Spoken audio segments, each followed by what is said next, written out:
all great leaders also do some managing, but there are great managers who often fall down on the leadership aspect of seeing their job as taking people to a better place and inspiring them to go there.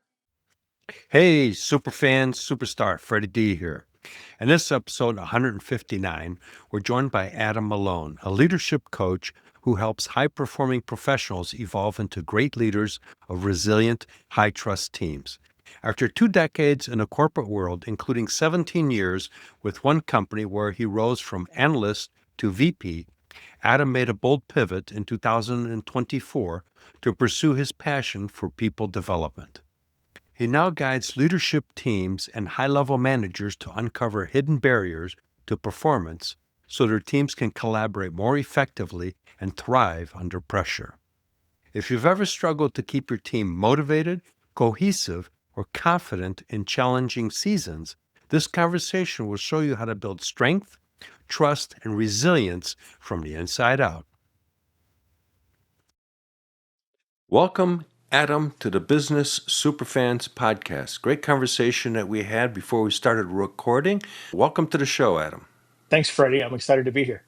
Let's talk a little bit about what was your pivoting moment that made you switch from whatever you were doing before to what you're doing now, which is really talking a lot about trust in the business, especially in the leadership aspect, and how that transcends throughout the whole business. In terms of the career pivot, I shifted from being a operations supply chain executive in May of 2024 and took an exit because I saw an opportunity to build a consulting operation focused completely on how do we develop a trusting environment that enables sustained high performance. And I think trust is really the underpinning of high performance, but especially sustained high performance. And let's say that sustained idea where I differentiate myself than lots of other coaches or consultants. I think a lot of people know how to deliver high performance, but it has a shelf life. It can only last for so long. And I think that's because the trust component is stripped out of it. A big part of my work is working with high performing teams to build a culture established in trust that can deliver and sustain that performance for years and decades as opposed to weeks or months, which is often how high performing teams operate. They have a spurt of great performance and activity, then they have to rest, which is healthy. I think rest is good. And then they can do another kind of sprint, but they aren't necessarily built for marathons. The truth is, we're all in the marathon business and we just need to run really fast, sometimes during those races. You bring up a good point is the fact that trust is the underlying factor in the whole equation. It doesn't matter whether you're the owner of the company or you're the janitor of the company, everybody's affected by that. It is pervasive, and some of its impacts are very obvious, and some of its impacts are not so obvious. So, helping teams see both the obvious and the not so obvious factors of trust is a great joy for me. Yeah, because you're really talking about also being transparent. And when you're being transparent and authentic, then you can build that trust because people believe in what you're talking about and they buy into it versus you've got management that says, well, that's not important to you because you're down here and I'm up here. Right off the bat, that changes the dynamics. Just that little bit changes the Yep. dynamics dramatically. When I examine trust and work with a team in understanding what's going on, I think about trust in three components. One of those is empathy, the second is authenticity, and the third is about performance. In my experience, most of what we do focuses in performance. And often it's only half of performance because we focus on competence. That's what degree do you have? What certification do you have? What skills does Freddie have to do this job? That's really only part of performance anyway. The truth of the matter is, most of the time when leaders are seeking to give trust or they want to receive trust from their teams, in both cases, empathy is actually a much higher issue, much greater issue than competence, even though most of our measures, metrics, and reward systems focus on competence instead of empathy. Getting leaders to see that they actually want empathy, they need empathy from their team is pretty difficult because most people kind of confuse empathy with emotion. You bring up a great point there, Adam, because it's bidirectional. It needs to be bidirectional. Leadership has to have the empathy for the team, and the team has got to have empathy for the leadership. Otherwise, it doesn't work. Exactly. That bi-directional flow, I talk about it as a flow. In every relationship, we are giving trust to someone else. They receive it and then they do something with it. Maybe they live up to it, maybe they breach it. There's all kinds of things they can do once they have the trust. In the same way, they are giving their trust to me, and then I have to receive it and choose what I'm going to do with it once I receive it. And thinking about it that way, instead of often the language we use is we need to build trust, which building implies, hey, I decide I want to have trust with Freddie. I'm going to build trust with him. It implies both a control that I can kind of make you trust me, which is not really possible, and create some problems. But also, it implies that it's permanent. It also implies that it kind of applies in every situation. But trust is highly contextual. We all have that friend from high school or college that knows our deepest, darkest secrets that we did when we were 18 and 20. We trust them with those secrets, but we might not trust that same person to babysit our kids or take our grandkids somewhere. Like trust is different. It's contextual. Even though when we have trust with someone, that doesn't mean we trust them in all regards for the most part. We want to seek ways to inspire others to give us their trust. You And got to earn it. exactly. Talking to leaders when they say, hey, I want my team to trust me, the goal needs to be exhibiting those behaviors I talked about, those components of trust, in Right. a way that over the medium and long term, we will inspire others to give us their trust. I can't force you and I can't build it without your consent. You got to give it to me. I need to inspire you to want to give it to me. This episode is brought to you by our sponsor, Ninja Prospecting, the outreach team that makes cold connections feel warm and real. If you're tired of spammy DMs and the generic LinkedIn messages that go nowhere, Ninja Prospecting flips the script. They help coaches, consultants, and service based business owners spark real conversations through strategic, human first outreach. No bots, no fluff, just honest, data backed messaging that sounds like you and actually gets replies. Talk to my friend Adam Packard and his team. Whether you want to do it yourself, get guidance, or fully hand it off, they've got you covered. Head over to ninjaprospecting.com and schedule a chat with Adam.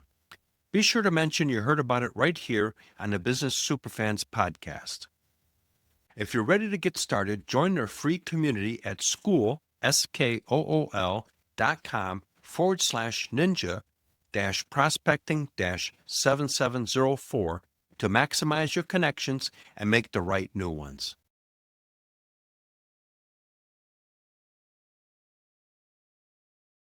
That was one of the things that I had learned in Dale Carnegie management class that I took years ago, which was my job as a leader was to make sure you were successful at doing your job. And one of the approaches that I had learned, I've used it over and over again over the years, is I would say, okay, Adam, you're in this particular position.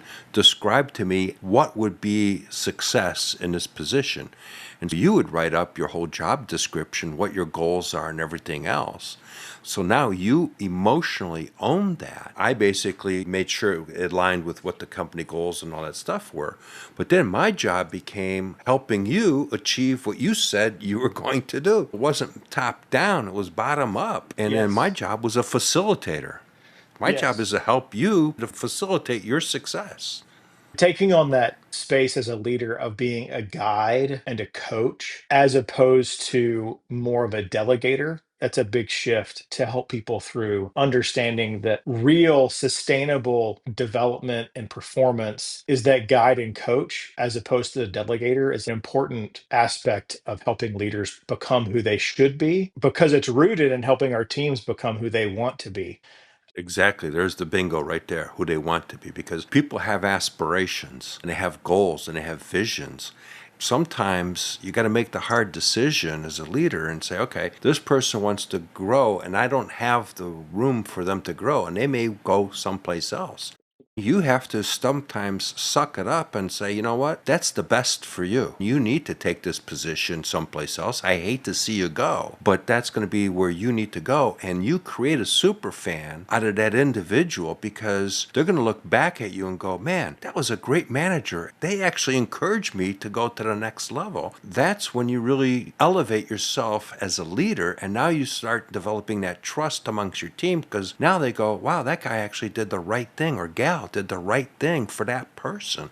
Yes, that's about the bridge between management and leadership. Managers are about getting the work done, about delivering the tasks that are necessary to achieve short term goals. Whereas leadership is more about getting people to a place that they wouldn't have gone on their own. It sounds much different, right? Management sounds very task oriented, which it is. It's very important. All great leaders also do some managing, but there are great managers who often fall down on the leadership aspect of seeing their job as taking people to a better place and inspiring them to go there. One of my favorite kind of moments as a leader was when I had someone on my team. She was fantastic. I was a VP. She was a senior director. I remember the time she came to me and said, "Hey, another part of the company has come. I think that they are courting me to be a VP." I said, "Well, what do you think?" She said, "Well, I could absolutely do the job that they want for me, but I would rather stay here." And when she said, "Hey, I would rather stay here and be a senior director in this team than be a VP in another team," that was when I really finally felt like the culture that I wanted for my team was starting to show fruit. When people are willing to say, "I would rather be on this team than to have a higher position with a higher pay," they're saying that tangible good of more salary or whatever is not as valuable to me as being in this team and this culture. That was the moment that I finally felt like I was delivering something that was valuable to the team and not just valuable to me as a leader. Yeah, she became a super fan of your leadership. And when you have a cohesive team, think of it like a SEAL Team 6 kind of guys, they're a tight knit group and their lives depend upon each other, but they're a unit. And so what you created was a unit that was cohesive together. Once you got that momentum and that energy, you don't want to lose that. Right. That place, though, is one it's very difficult to get to, but it is about hitting all three of those components of trust: empathy, authenticity, and performance.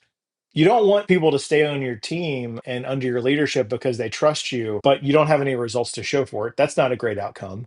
Just because someone trusts us, just because we have built a culture that is established and rooted in trust, that doesn't mean we're foregoing the need to put great results on the board. We all need that. The reason we're here is to make money, but doing that day in, day out is about the team seeing and understanding that I have their best interests in mind, that I care about their concerns, I care about their fears, and where possible, I'll defer to those.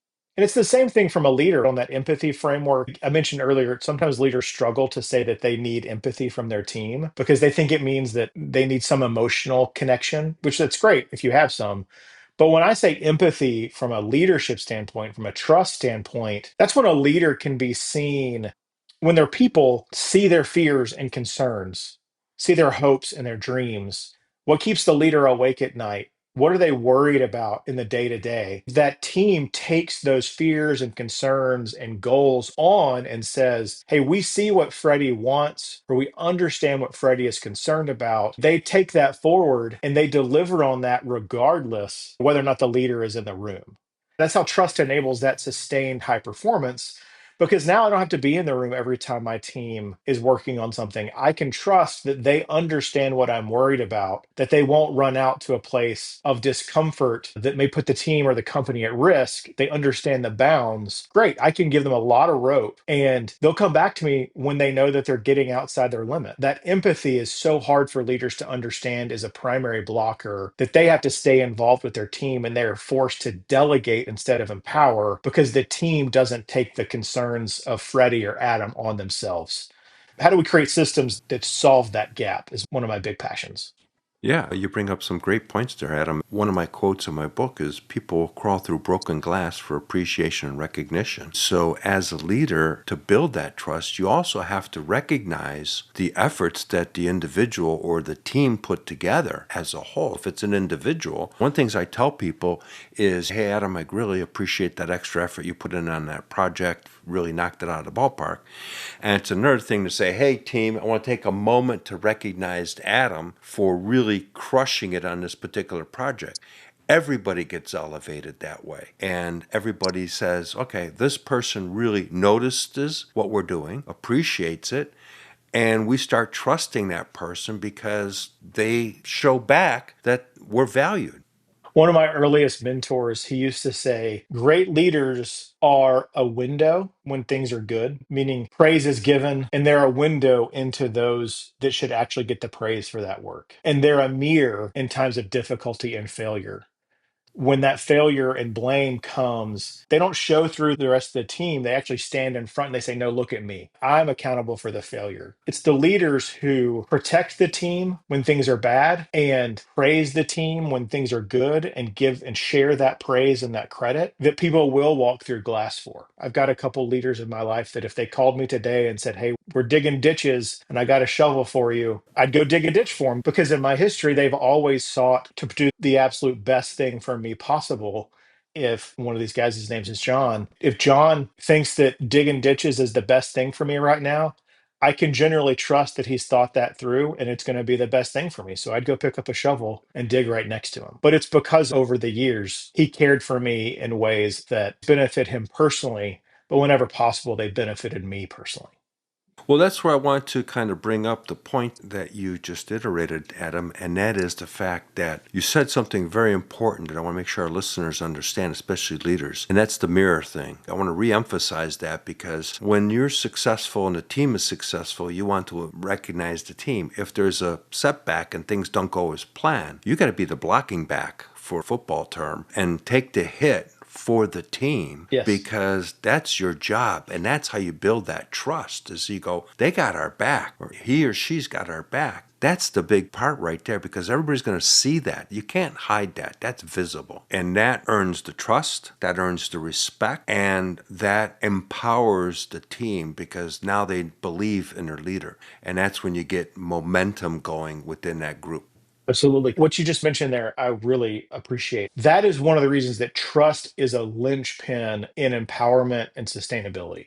As I mentioned earlier, we give trust to people and then they receive trust and they have to do something with it. So, as a leader, when we empower our teams and we say, hey, Freddie, you're empowered to go own this thing and do this thing, I'm giving you trust. You have to decide what to do with it. But just because I have given you trust doesn't mean that you trust me in return.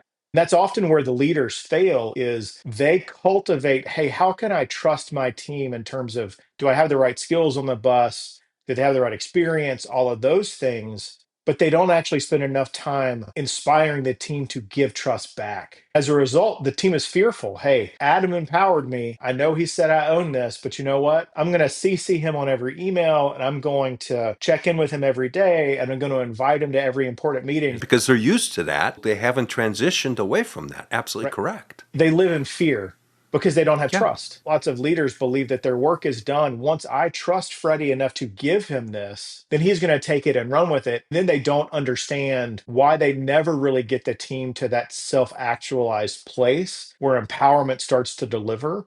It's because the leader has actually failed to do enough work on empathy and authenticity such that the team believes that trust should be reciprocated. Absolutely spot on. And the other thing is that it takes a while for that trust to be built, but it takes minutes for it to be destroyed. Yeah, it takes a long time to develop it, but the very first time that you throw one of your team members under the bus when something It's goes over. wrong, yep, Trust is it's gone. over. Yeah, it's gone. And it's also infectious both directions. Trust Right. is catching, but distrust is more catching. So all it takes is the guy that works for me saying, hey guys, Adam said he's going to stand up for us and that we can do X, Y, or Z. But you know what? We were just in a review with the COO. And the minute it got nasty or the COO was concerned, Adam said, I told Freddie to do that differently. I don't know why he didn't. Yeah. Even if that's true, that guy's going to Right. hear that and he's going to immediately seek to never be in that position again. And he's going to go tell others about that. Yeah, he threw me under the bus. He could have just said, "Oh, we must have misunderstood your requirements. Right. We'll Could have we'll been go work handled on that and come differently. back." Yep. And all of Right. a sudden, I've had those experiences where a team member has failed, where a team member has done the thing wrong.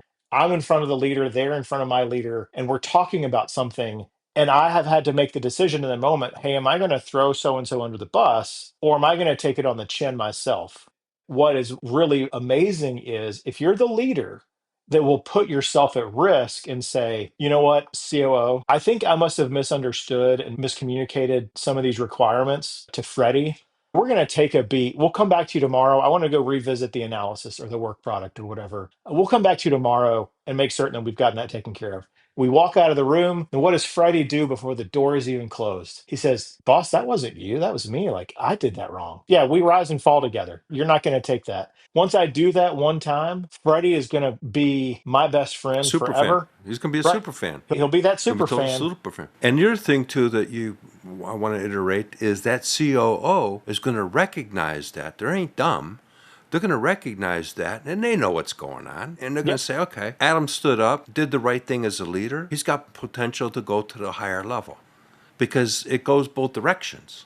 I've run companies before and I've seen people step up and take the heat. And I go, interesting. Okay. They did the right thing. Well, it's always the one-on-one after that is helpful because then I'm going to have my one-on-one with my boss, and he's going to say, "Hey, what's the real scoop? What actually happened?" And sometimes the answer is, "I misunderstood something you said, and so I did tell him the wrong thing." Sometimes it's Freddie screwed up. That happens. Not like we're not too worried about it. We'll fix it. It's not a big deal. But my leader's almost always going to find out what the truth of the situation is in a more controlled manner. In both of those situations, respect is going to come from being the one that can be trusted. Right. Because, just like we said earlier, in every relationship, we're giving and receiving trust. Part of what I've reiterated to my leader is, hey, COO, when me and you are in a room with the CEO and that same thing happens, I'm not going to throw you under the bus. Because as you go up in leadership, you get quite a few opportunities where you could betray the trust of your leader and throw them under the bus. And when they know I'm not going to do that to you, that's where you also get a lot more scale because they can say, you know what? I don't mind when you meet with my boss without me because I can trust that you're going to care for my reputation just as much as you care for the reputation of your people. And that's where we get more performance because now we don't have to be inefficient, everybody be in every meeting. But that's also where you, as the COO, would get a ton of scale because now you can send me places that you would have to go otherwise because you can trust me to care for your reputation just as much as I care for mine and my people. Right. Share a story with our listeners, Adam, about a company that you stepped into that was a hornet's nest, to put it mildly. I'm sure you've stepped into a couple of those places. And what was the outcome? Yeah. So 6 or 7 years ago, I stepped into an operations situation, and I'll never forget the SVP was a fantastic lady, but sometimes she didn't always inspire trust. She could inspire a little bit of fear. I remember I was in a meeting and she said, you know what, we need the directors. So think of this like SVP in this org, then VP, then senior director, and then director. The directors were the ones who were somewhere between director and senior manager. They were very much like the non-commissioned officers or like the first officers in the military, like an early lieutenant sort of feel. Her point was, hey, we have too many VPs and senior directors that are in the mix running the day to day. We need the directors to take charge, take over, and run this business because we have a lot more work to do on on the important work, like long-term strategy and thinking. We need them to own this stuff that's urgent, but not always as important. So up to that point, that's a great statement. I think all of us would nod our head like, yes, we want to empower our teams. We want ownership. We need some people thinking about strategy. We need some people thinking about tactics. Great. All that's great. But then she said the phrase that is problematic, but we can't miss plan. That company had an annual planning process like lots do. And the AOP, the annual operating plan, it was like the Bible. It was God's honest truth, and you do not deviate from delivering on that plan. Most of us have lived in companies like that. And she added that one sentence, but we still have to meet plan. And you know what that tells everyone in the room? It tells them that she feels like she needs to say that. There's no That trust. that's the opposite of trust, right? Like There is a Yeah. fundamental operating principle for how we get our work done. And I actually believe that the leaders that I'm saying need to be empowered to take charge, they must not understand this fundamental thing. We still have to hit plan. You know what? Those guys didn't get their 20% bonus unless we hit plan. I'm pretty sure they knew we needed to hit plan. And so we embarked on building a culture that could empower those directors to run the business. But it took me over a year to build a performance management structure in that company that was rooted in trust, where no one had to say anymore, hey, you have to hit plan. And instead, it was, hey, around here, the directors run the business. And here's what that looks like. We developed a system that kind of showed results to leadership. We gave leadership the opportunity to inspect those results, show their concern, get that empathy that we talked about from their teams where their concerns were made aware, but also develop the team where the systems and the processes could be empowered to a point where it was like an F1 race car going around the track by the time we were done with it. But it started with that wrench being thrown into it, and we had to get that out of the works and actually Sure. develop the system that could handle that. One of the things I would say is I prefer to think about systems and teams instead of individuals. If you want to deliver a long term, sustainable, high performing company, you have to think about building systems and processes that can be empowered and not just individual people that can be empowered. Yeah, and I'm going to add to that, and I use an analogy of a racing rowing team. It's one of my favorite analogies because you've got 8 people in the boat. They all have a single oar, and you've got someone beating the beat for the team that's up front. Coxswain?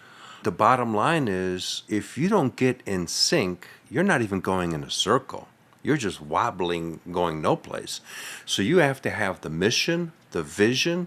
Everybody's got to trust the leader, and you got to get that thing going. And once you get that synchronization in sync, it flies through the water.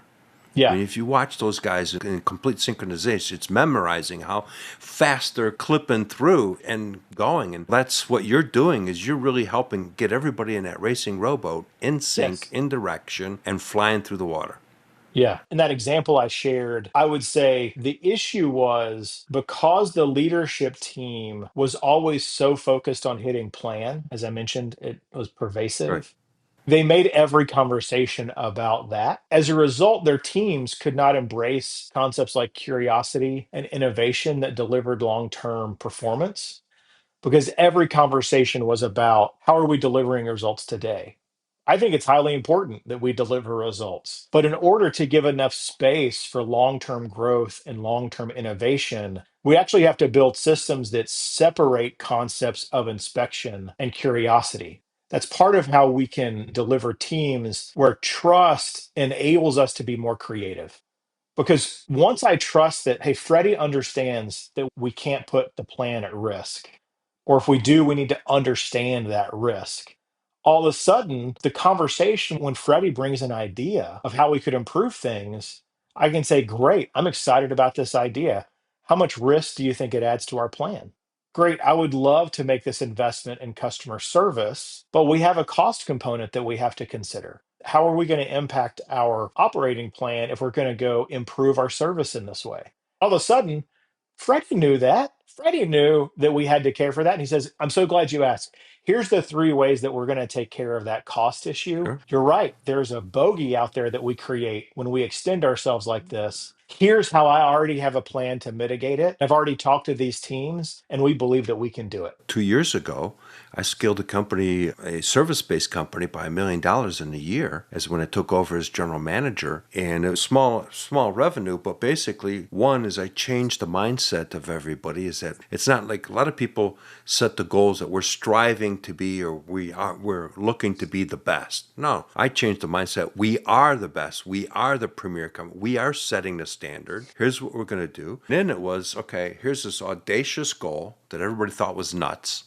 I said, well, let's come up as a team. What are your ideas to hit? This is the target. And you know what? If we miss, that's okay because it was an audacious target. But if you don't have that, then you set a lower target. Well, guess what? If you miss, you're a lot lower too. Right. So I set up a higher target, and then we got ideas, we got creative, and people that were not necessarily in simple positions, lack of a better way of wording it, but they're not at the management level.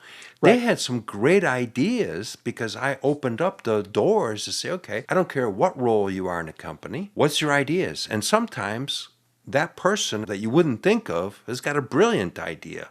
I mean, it's happened. There's stories of this all over the place of somebody that was a servant in a restaurant in New York. I remember, I think it's Unapologetic Hospitality. Unreasonable And hospitality. unreasonable hospitality. The clerk that was, or whatever her name was, and positioned her in another role that had no qualifications whatsoever, and she killed it. Yep, that inspiration you can give people is beautiful. And I love, so Unreasonable Hospitality is one of my favorite books, leadership Yeah, books. same here. I give it out all the time. One of the concepts that he was talking about in that chapter too was they took the guy and thinking about high performance. They said, hey, at 11 Madison Park, we want to be the best. But you know what? There's already a whole bunch of other places that are the best. And one of the examples I love is all these fine dining establishments, they had sommeliers out the wazoo who had multi-thousand-dollar wine pairings and all kinds of stuff. And they said, like, we don't have the capability to outrun them in wine. We've actually noticed that they all kind of suck at beer. Beer drinkers kind of get Right, treated like second class. And then they find out that one of the servers, this guy, a kid in his early 20s, he has this love of craft beer. And they said, hey, right, we can't be better than them at their strengths, but we can be better than them at their weaknesses. We can be the best at their weaknesses. And we've got this kid who could be a beer sommelier. And so they told him, yeah. one, hey, you're the beer sommelier for us. And every day you're going to teach us about beer. It is your job to inform us, teach us, and grow us in this way. And they took this guy who was a server, gave him an Right, so he's a additional, simple position. That goes yeah, back to a simple yeah, position, but he got empowered. The right, guy got empowered, and he yes, took ownership right. 100%. And here's one of the fun little tidbits in that. It wasn't his job. His job was a server, but they Right, said, hey, we know you love this thing. Will you help us do this better? And he was inspired to go do better. And they didn't have to tell him, Freddie, we'd like you to do this. And he says, like, well, yeah, but if you pay me more and promote me, I'll do it. That's where so many leaders fail is we look for, hey, I want to give you this increase in responsibility or workload. I'm going to have to pay you more. I'm going to promote you to make that happen. Whereas if we could engage on an empathetic level and an authentic level to understand what drives our people, all of a sudden we can give them opportunities that they long for, that they'll grow into, and that they will absolutely destroy. And we right, don't have to make it about a financial transaction in every single instance. I will take right. care of you over the long term. You can trust me It to comes do back. that. It Yeah. comes back. Yeah. Go do this work. And that's how you create that virtuous cycle of if you trust me, extend yourself out there, go try new hard things. I'm not going to let you fall. And you know I'm going to reward you because I've done it before. Right. And that's how you create those super fans of the team. Once you got super fans of your team, they create super fans of the customers and everybody that they're dealing with because guess who what? They're the front line. It's not the management, it's not the CEO that's the front line, it's the server, it's the customer support representative. That's the front line of the business. You should be taking care of them the best because that's the representation of your company. That's not the lowest worker. That's the most important worker in your organization. There is no most important. That was hammered home for me about 15 years ago. I was in a meeting with a guy who would become the CEO of the company that I was at. He was a longtime mentor for me. And one day I was in his office and we were talking about something, and he was really frustrated because his email wasn't working. I mean, you can imagine, like, this is a SVP at a multi-billion dollar company. When his email goes down, that's a bit of an issue. I looked and I said, wait, are you telling me like you're not on some super secret, like high uptime server that never goes down? And I'll just never forget, he lost it on me. He said, what do you mean? Why should I be on some super secret server that never goes down? Everyone deserves that. Everyone deserves to have a high uptime in their work tools. No more me than them. We all deserve the gold plated server. we're all doing valuable, important work. That stuck with me so much because I think we can easily become hierarchical and think that this person's time is more important than this person's time. There are some ways in which we have to consider that in some practical ways, I'll say. But if that becomes pervasive in our culture, we've lost the battle. Totally agree. Adam, as we get close to the end here, Yeah. great conversation, great insights for our listeners. How can people find you? Sure. LinkedIn's the best way to find me. Search Adam Malone. My technical is Adam Malone Speaks. But if you search for Adam Malone, there'll be a black and white photo of a pudgy white guy with a beard. That's most likely me. Click on that and engage. I'd love to see you there. Love to get you on my newsletter. Really, I love answering direct messages. When people have questions about how they can inspire trust from their people or inspire trust from those that give them trust from their leadership, I'm always open for that sort of thing.